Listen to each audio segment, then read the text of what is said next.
મારીને આવી જાય સમજાવી દે આપણે કોઈને સમજાવવા નથી કરવું કોઈને એવું ખેડૂતો કે ને એ જ આપણે કરવાનું છે તો નજીક કહી દઉં એટલે ખેડૂતની સંસ્થા જ છે જો મારું આવતું હોય તો 500 રૂપિયા આપત હું એને વિનંતી કરી આપું કે યોગ્ય ભાવ મૂકો તમે હરાજીમાં આપણે અડધી કલાક રહીએ બાકી તમે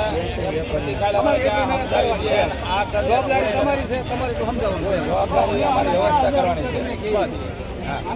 એટલે તમે જે વાત કરો ને એ નો હાલે હું કરું એ નો હાલે વિડિયા ઉતારીને મૂકવાનું બંધ કરે આમાં વિડિયા ઉતારીને મૂકવાનું બંધ કરે એનું જોઈને આવે છે ભાઈ તમારે ક્યારનો બોલું સાયા કરી ભાઈ હા વેડિયા બહુ આવે છે એટલો ભાવ ને એટલો ભાવ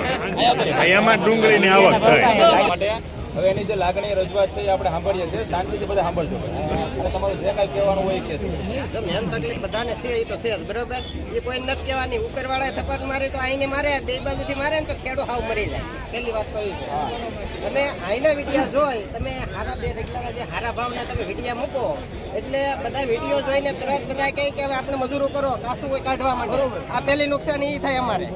તમારા ભાવ જોઈ આ વિડીયાના અને ડાયરેક્ટ શું કરે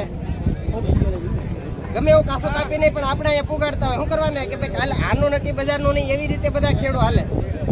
અને એના પરિણામે આપણે આનું ભોગવીએ તો બરોબર છે કે ભાઈ આ બધું આ જોઈને આપણે આવીએ એટલે જ આપણે અહીંયા મુંડાઈએ એને ગાડી પૂરી કરવી માટે એને વિડીયો મૂકીએ અને એ બધા અહીંયા આપણે ઠપ્પો કરીએ અને અહીંયા ઓલું થાય બરોબર બાકી હકીકતમાં તમને અઠવાડિયા કે 15 દી પછી તમને બજાર આ માર્કેટની અંદર ડુંગળી જોવા નહીં મળે આજે આ ગાવરિયા સિઝનની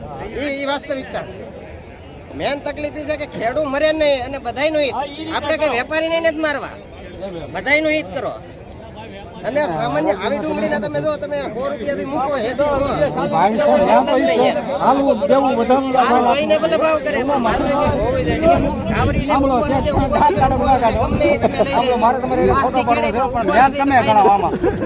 મોટી મેન છે મેન તમે છો તમારે તમારો ભાવ મૂકી દેવાનો તમને કોઈ નહીં કાઢી બધાયનું હિત થાય એવું કરો તો આ અત્યારે જે છે આ વાસ્તવ વેપારીઓ તમારા વૈયા ગયા તો એની ડિમાન્ડ અત્યારે એનો જવાબ તમે એમને આપો કે અત્યારે ભાઈ આ વૈયા ગયાનું કારણ શું સાંભળવો તમારો સાંભળીને જવાબ તો કઈ દીધો નથી હાલો હવે કોઈને ભાઈ કઈ રજૂઆત કોઈ નથી કરવી હવે ભાઈએ કીધું રેડી ભાઈ વિડીયો ઉતારજો ભાઈનો ખાસ અમે કીધું માર્કેટની સ્થિતિ ખરેખર શું છે નબળા માલના શું ભાવ આવે છે હારાના શું ભાવ આવે છે અને ખેડૂતને મેસેજ આપો કે ભાઈ આવો માલ હોય તો ન લાવો એટલે હા એવો મેસેજ કરો તમ તારે ભાઈ હકીકત છે દાદા હવે દાદા હવે તમને હમણાં તમને વેપારી સાંભળો બોલે તો હવે સાંભળજો વાસ્તવિકતા નક્કી છે કે ભાઈ ખરેખર નબળા માલમાં 60 થી 100 માં વેચાય છે અને સારો જે માલ આવે એ 150 થી 250 300 રૂપિયા થાય છે સાંભળો વચમાં નહીં આવે સાંભળો તમને દાદા ખોટી વાત હોય પછી અત્યારે ઉભા રહેજો બધું કેજો જેવું હોય એટલે આ ગઈકાલે જે હરાજી આવતી હતી ને આપણે સવારે જોઈતી આ ટાઈમે સારા માલમાં 200 થી 350 400 ભાવ હતા 1.5-2 વાગ્યા ને ઉપર ડિમાન્ડ વહી ગઈ કે જે કાંઈ થયું હોય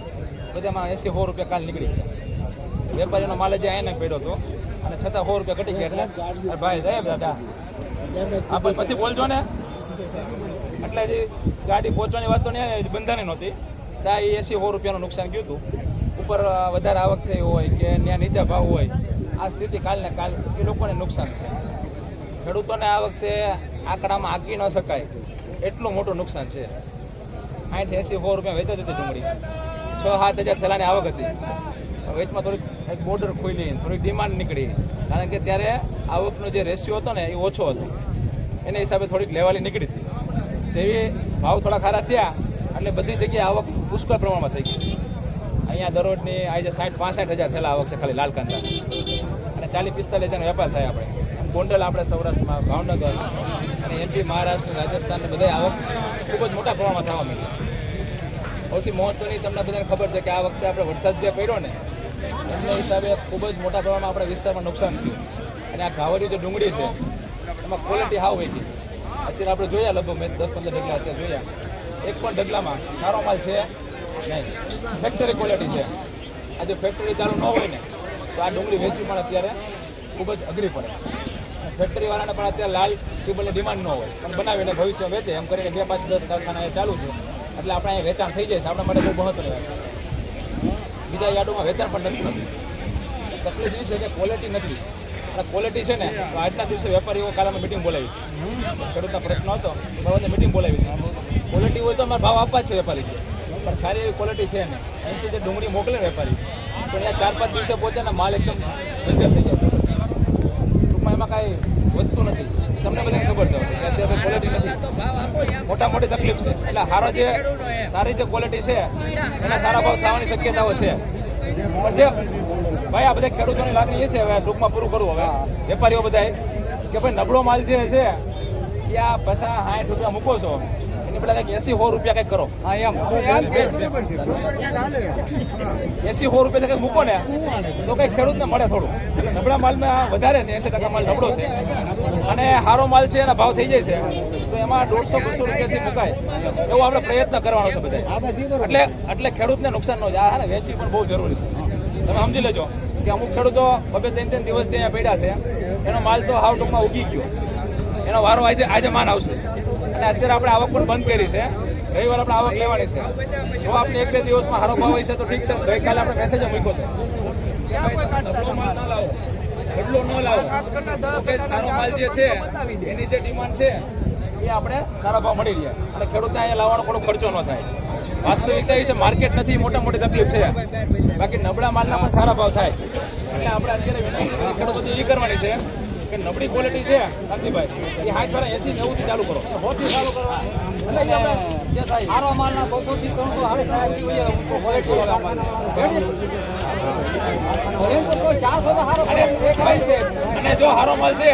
એ ભાઈ ઓપ્શનલ આપણે 150-200 રૂપિયાથી ડિમાન્ડ મુકાય એવા